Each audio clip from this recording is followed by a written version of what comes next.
ഡാർവിനിൽ നടന്ന ആദ്യ ടെസ്റ്റിൽ ലോകത്ത് തന്നെ ഞെട്ടിച്ചുകൊണ്ട് 9 വിക്കറ്റിന് ബംഗ്ലാദേശ് ഓസ്ട്രേലിയയെ തോൽപ്പിച്ചിരുന്നു.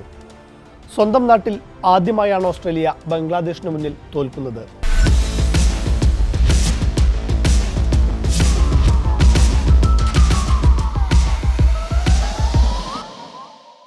ഇന്ത്യയോ പാകിസ്ഥാനോ പോലും ഇന്നേ വരെ 9 വിക്കറ്റിന് ഓസ്ട്രേലിയയിൽ ജയിച്ചിട്ടില്ല. നാണക്കേടിന്റെ ഭാരവുമായാണ് ഓസ്ട്രേലിയ ക്യൂൻസ്ലാൻഡിലെത്തിയത്. ആദ്യ ടെസ്റ്റിലെ സകല കലിപ്പും ഓസീസ് ഇത്തവണ തീർത്തു. KGF-ലൊക്കെ പറയും പോലെ മുറിവേറ്റ സിംഹത്തിൻ്റെ ശ്വാസം ഗർജനത്തെക്കാൾ ഭയാനകമായിരുന്നു.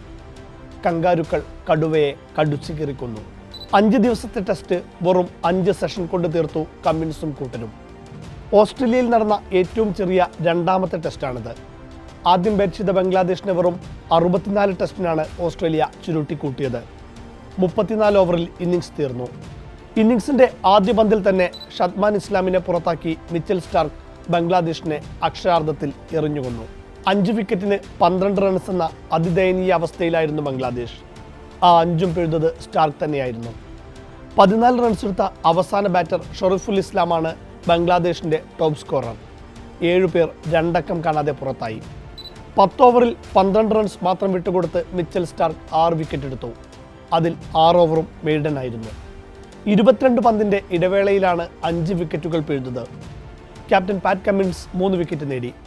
ഹസൻ മഹമ്മൂദിനെ ഹേസൽവുഡും പുറത്താക്കിയതോടെ 10 വിക്കറ്റും പേസർമാരാണ് പിഴുതത് എന്ന പ്രത്യേകതയുണ്ടായിരുന്നു. ബംഗ്ലാദേശിന്റെ ടെസ്റ്റ് ചരിത്രത്തിലെ 4ാമത്തെ ചെറിയ ടോട്ടലാണിത്. ഓസ്ട്രേലിയൻ മണ്ണിൽ ഒരു ഏഷ്യൻ ടീമിന്റെ 4ാമത്തെ കുറഞ്ഞ ടോട്ടലും. ഈ മോശം റെക്കോർഡ് ഇന്ത്യയുടെ പേരിലാണുള്ളത്. 2020 അഡ്ലേഡിൽ നടന്ന ടെസ്റ്റിൽ കേവലം 36 റൺസിനാണ് ഇന്ത്യ അന്ന് പുറത്തായത്. ഇതിലെ 2ാമത്തെ മോശം ടീമും ഇന്ത്യ തന്നെയാണ്. 1947 ബ്രിസ്ബെയിനിൽ ഇന്ത്യ 58 റൺസിന് പുറത്തായിട്ടുണ്ട്. എന്തായാലും ബംഗ്ലാദേശിനെ ചെറിയ സ്കോറിൽ പുറത്താക്കിയ ഓസ്ട്രേലിയയും ആദ്യ ഇന്നിങ്സിൽ ഒന്ന് പതറിയതാണ്. Cameron Green, Steve Smith, Nathan Lyon എന്നിവരുടെ ചെറുത്തുനിൽപ്പിൽ ഓസ്ട്രേലിയ 210 റൺസാണ് എടുത്തത്. താരതമ്യേന ചെറിയ സ്കോറെങ്കിലും മികച്ച ലീഡിനത് ഓസീസിനെ തുണച്ചു. ഷൊറിഫുൽ ഇസ്ലാം 7 വിക്കറ്റ് എടുത്ത് തിളങ്ങി. 146 റൺസിന്റെ കടവുമായി ഇറങ്ങിയ ബംഗ്ലാദേശിന് 2ാം ഇന്നിങ്സിലും ഒന്നും ചെയ്യാനുണ്ടായിരുന്നില്ല. തുടക്കത്തിലെ വിക്കറ്റ് വീഴ്ത്തി സ്റ്റാർക്ക് ഒരിക്കൽ കൂടി ബംഗ്ലാദേശിനെ നിലയില്ലാ കയത്തിലേക്ക് തള്ളിയിട്ടു. നജ്മുൽ ഷാൻഡോയും മുഷ്ഫിഖുർ റഹീമും പിടിച്ചു നിൽക്കാൻ ശ്രമിച്ചെങ്കിലും നേഥൻ ലയൺ ആ കൂട്ടുകെട്ട് പൊളിച്ചു. ലിറ്റൻ ദാസ് തുടർച്ചയായി 3ാം തവണയും ഡക്കിന് പുറത്തായി. ഈ പരമ്പരയിൽ ഒരു റൺ പോലും നേടാൻ ലിറ്റൻ ദാസിനായിട്ടില്ല. പിന്നെയെല്ലാം ചടങ്ങായിരുന്നു. 95 റൺസിന് ബംഗ്ലാദേശ് പുറത്ത്. ഓസ്ട്രേലിയയ്ക്ക് ഇന്നിങ്സിനും 51 റൺസിനും വിജയം. 2 പേർ മാത്രമാണ് 2ാം ഇന്നിങ്സിൽ 2 അക്കം കടന്നത്. 72.3 ഓവർ മാത്രമാണ് 2 ഇന്നിങ്സിലുമായി ബംഗ്ലാദേശ് ബാറ്റ് ചെയ്തത്. 2ാം ഇന്നിങ്സിൽ സ്റ്റാർക്ക് 4 വിക്കറ്റ് എടുത്ത് ആകെ വിക്കറ്റ് നേട്ടം 10 ആക്കി. പാറ്റ് കമ്മിൻസും നേഥൻ ലയണും 3 വീതം വിക്കറ്റ് എടുത്തു. സ്റ്റാർക്ക് കളിയിലെയും പരമ്പരയിലെയും താരമായി. ഒപ്പം ടെസ്റ്റിൽ ഏറ്റവും അധികം വിക്കറ്റുകൾ എന്ന എലൈറ്റ് പട്ടികയിൽ 10ാം സ്ഥാനത്തെത്തി. ഇത് 4ാം തവണയാണ് സ്റ്റാർക്ക് ഒരു ടെസ്റ്റിൽ തന്നെ 10 വിക്കറ്റ് എടുക്കുന്നത്. മാത്രമല്ല ഇത് 4ാം തവണയാണ് ടെസ്റ്റിലെ ആദ്യ പന്തിൽ തന്നെ സ്റ്റാർക്ക് വിക്കറ്റ് എടുക്കുന്നതും. ഇതുമൊരു റെക്കോർഡാണ്.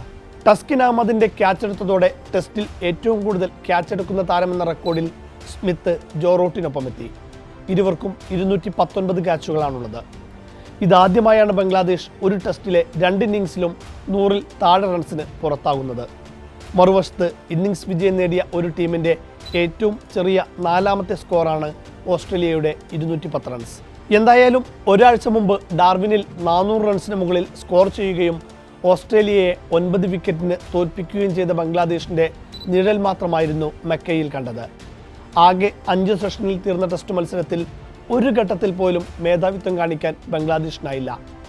ആദ്യ ടെസ്റ്റിലെ ചരിത്ര വിജയം നേടിയിട്ടും 2ാം ടെസ്റ്റിൽ അതിദയനീയമായി പരാജയപ്പെട്ടത് ബംഗ്ലാദേശിൻ്റെ സ്ഥിരതയില്ലായ്മയാണ് വ്യക്തമാക്കുന്നത്.